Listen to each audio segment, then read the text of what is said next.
Assalamualaikum warahmatullahi wabarakatuh. Hai teman-teman, gimana nih kabarnya? Baik? Alhamdulillah kalau baik semua. Oke, sebelum kita memasuki materi kali ini, alangkah lebih baiknya kita berdoa terlebih dahulu. Berdoa, mulai. Berdoa selesai. Oke, kita lanjut ke presensi. Untuk presensi kali ini, Ibu minta kalian menonton video ini sampai selesai, lalu Ibu akan mengirimkan link presensi dan kalian mengisi untuk bukti kehadiran kalian.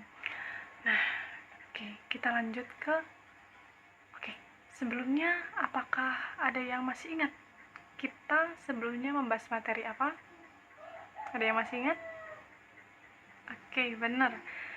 Kemarin kita membahas mengenai menyelisiki ide pokok dan ide pendukung dalam teknologi. Ada yang masih ingat apa itu ide pokok dan apa itu ide pendukung? Oke, benar. Nah, ide pokok itu inti dari suatu bacaan. Kalau ide pendukung itu yang menjelaskan dan mendukung ide pokok tersebut. Lalu, apa itu kecerdasan buatan? Oke, sebelum kita masuk ke materi, Ibu akan membacakan tujuan pembelajaran kali ini. Nah, tujuan kita kali ini adalah peserta didik diharapkan mampu menyampaikan pendapat dan pertanyaan secara efektif dalam diskusi tentang fenomena kecerdasan buatan. Nah, itu tadi tujuan pembelajaran kita. Oke, kita langsung masuk ke materi. Nah, materi kita yaitu tentang diskusi fenomena kecerdasan buatan. Diskusi secara formal atau non-formal tetap mengedepankan kesantunan dengan menghormati para peserta diskusi, baik yang sedang berbicara maupun yang sedang mendengarkan peserta. Diskusi yang aktif akan menyimak diskusi dengan saksama dan memberi tanggapan. Kecerdasan buatan merupakan cabang ilmu komputer yang fokus pada sistem atau mesin yang mampu memberikan kecerdasan manusia. Oke, kita lanjut ke contoh. Nah, contoh tanggapan di sini ada 3, yaitu yang pertama, pernyataan, yang kedua, pertanyaan, dan yang ketiga, opini. Nah, untuk contoh tanggapan yang pertama yaitu pernyataan. Menurut saya, hal yang disampaikan Ilham itu benar, bahwa pekerjaan sebagai penulis pun bakal terancam digantikan mesin. Dengan kecerdasan buatan, sebuah tulisan dapat dibuat oleh mesin pintar itu. Lanjut contoh tanggapan yang kedua yaitu pertanyaan. Saya masih meragukan dugaan itu. Apa alasannya mesin dan kecerdasan buatan itu dapat menggantikan profesi penulis? Bukankah menulis itu pekerjaan kreatif yang memerlukan bakat khusus? Contoh tanggapan yang ketiga yaitu opini. Saya kira profesi penulis bakal diganti oleh robot itu. Mungkin terjadi, soalnya di Amerika sudah dikembangkan aplikasi bernama GPT. Ini dikembangkan lembaga Nirbala, OpenAI, dan sudah memasuki fase GPT-3.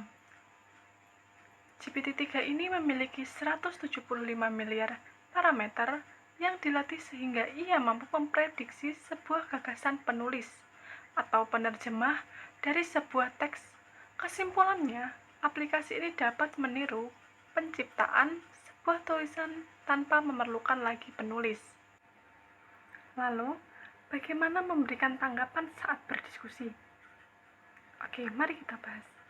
Yang pertama, berikan tanggapan apabila pemimpin diskusi atau moderator memberikan kesempatan berbicara. Yang kedua, peserta mengangkat tangan untuk meminta izin pemimpin diskusi memberi tanggapan.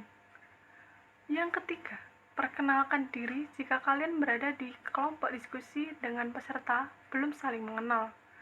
Yang keempat, sampaikan tanggapan kalian secara ringkas dengan menggunakan kata kunci agar dapat ditangkap oleh pemimpin diskusi atau moderator.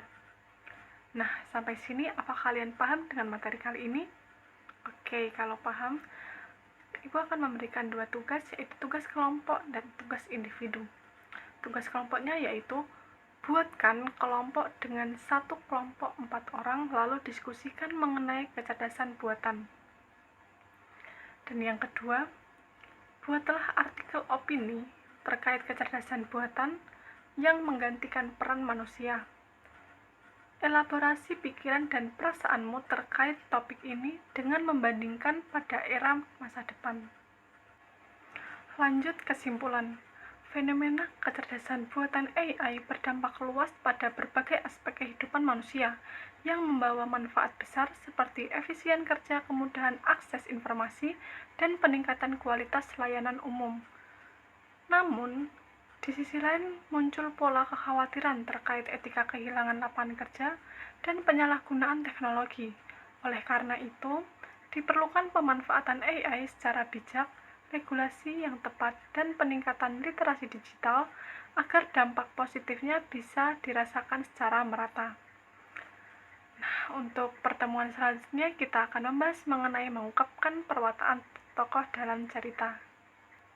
Oke, sampai sini pertemuan kita kali ini.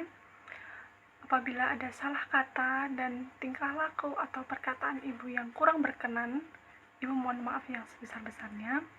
Wassalamualaikum warahmatullahi wabarakatuh.